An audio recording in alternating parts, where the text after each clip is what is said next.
60,000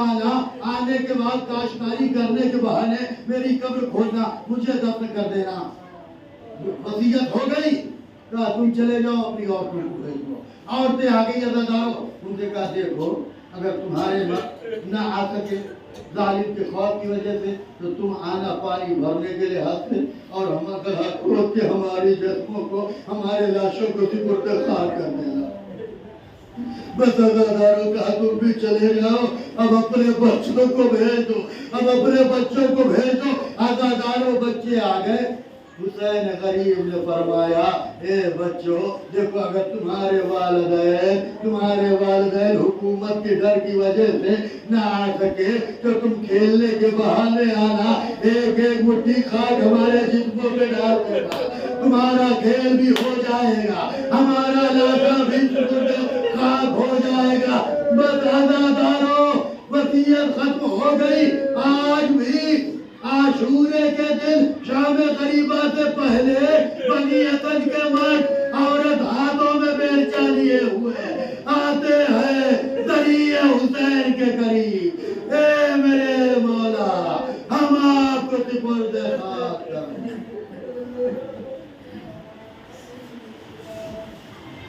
اِنَّا لِلَّهِ وَإِنَّا إِلَيْهِ رَاجِعُونَ.